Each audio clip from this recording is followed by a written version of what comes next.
¿Has visto los informativos, María Jesús? Sí. ¿No? Allí mencionaban lo de la meditación. Efectivamente. ¿Es mejor que el deporte y la religión? ¿Qué experiencia tienes tú con el tema clínica? Yo te diría, lo fundamental que yo considero para alcanzar la felicidad es sentirse bien con uno mismo. Es el primer punto crucial, al que quizá nunca nadie nos enseña.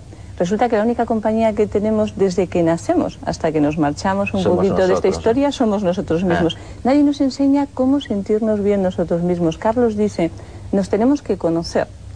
Tenemos que conocer sobre todo cómo funcionamos y cómo lo importante a veces no es lo que pasa, realmente lo que pasa, sino lo que tú estás pensando. El pensamiento es previo a la emoción.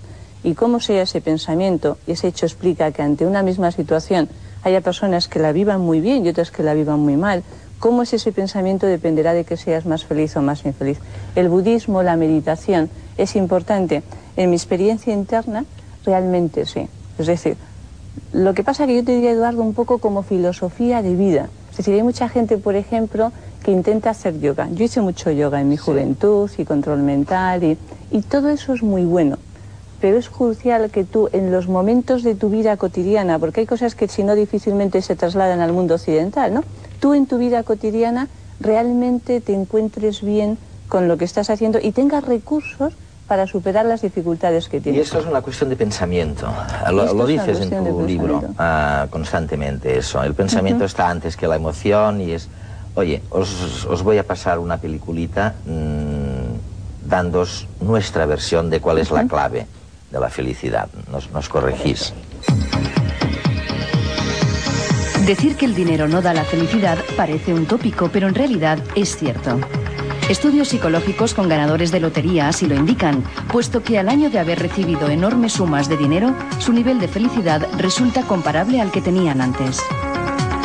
Si bien durante muchos años parecía que los bienes de consumo eran imprescindibles para ser feliz, los españoles hoy en día parecen volcarse más en otro tipo de necesidades.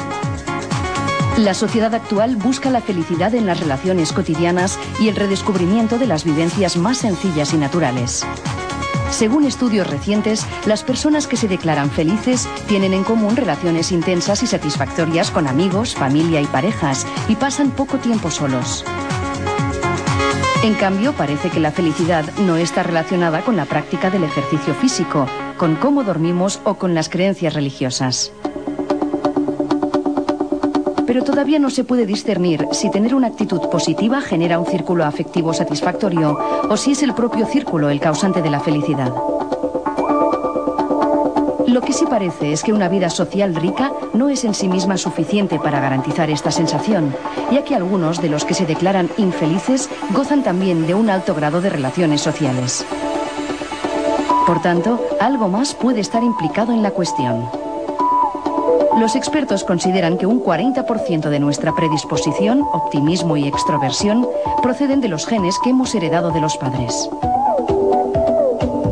Los estudios sugieren que la habilidad de ciertas personas para ser felices está vinculada a una función aumentada del lado izquierdo cerebral. La evidencia demuestra que estas personas tienen mejores defensas contra las infecciones y niveles de estrés más bajos. Pero independientemente de los factores fisiológicos, los propios seres humanos podemos, mediante la reflexión y la inteligencia emocional, cambiar nuestra manera de pensar y acondicionarla, conociéndonos, entendiéndonos y aceptándonos a nosotros mismos. El 60% restante de nuestra predisposición a la felicidad, por tanto, parece ser responsabilidad únicamente nuestra. Técnicas como la meditación comienzan a considerarse socialmente válidas para alcanzar el equilibrio interior. No cabe duda de que cuanto mejor nos conozcamos, más probabilidades tendremos de acertar a la hora de tomar decisiones como elegir pareja, trabajo o aficiones. Al final resulta que ver la cara positiva de la vida proporciona solo ventajas. Voltaire, en el siglo XVIII, ya expresó de forma clara esta filosofía. Dijo: «He decidido ser feliz porque además es bueno para la salud». ¿Y si no fuera verdad? ¿Y si no fuera verdad? ¿Y si la felicidad dependiera exclusiva o casi exclusivamente de las endorfinas? fuera una cuestión química. Es que eso es. Es que eso es. Desde nuestro punto de vista depende de las endorfinas. Lo que pasa es que las endorfinas se disparan cuando tu cerebro dice dispara las endorfinas. ¿Y eso cuándo lo hace? Cuando lo que está siendo consciente, lo que está viviendo por recuerdo o incluso por imaginación, le resulta deseable o deseado. Entonces el cerebro, ante algo que está en esas condiciones, dice endorfinas, adelante. Y esto es lo que sucede. Y si el cerebro falla, María Luisa, vas a la farmacia y compras Prozac.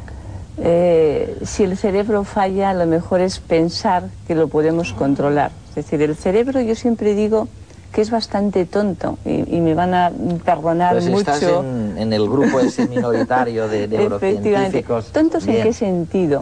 En que nos juegan muchas malas pasadas y a veces no aprende bien cómo podemos ser felices y simplemente repite experiencias y nos predispone de alguna manera. Si nosotros aprendemos a controlar nuestro cerebro, y no es tan complicado, de verdad, entonces será muchísimo más sencillo ser felices. Pero es verdad que hay personas que lo tienen difícil. Hay muchas veces que a lo mejor en la consulta las parejas sobre todo te dicen, es que cómo es mi marido, cómo es mi mujer. Y es cierto que hay personas que son muy ciclotímicas y que tú ves que en esas bajadas de defensas que todos tenemos a lo largo del año, y cuando llega la primavera y llega el otoño, dices que es una época de depresión. No, ahí simplemente lo que ocurre es que se nos bajan las defensas.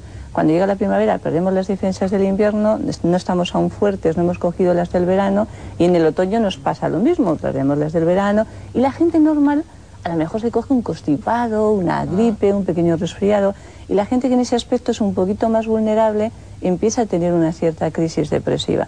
¿Las endorfinas son importantes? Evidentemente sí. Ahora, ¿las podemos controlar nosotros sin ir a la farmacia? La mayoría de las veces sí. Pero ojo, hay momentos en los que la desestructuración es tan fuerte que la persona necesita una pequeña ayuda física para que luego a partir de ahí ya pueda retomar de nuevo el control. Y sé que esto muchos psicólogos se quedan un poquito extrañados, pero en la práctica clínica, cuando lo ves, si las personas te llegan en una fase muy avanzada de infelicidad, prácticamente de depresión, te cuesta sacarlas a veces si no equilibras un poquito eso. Cuando te llegan al principio lo puedes controlar perfectamente.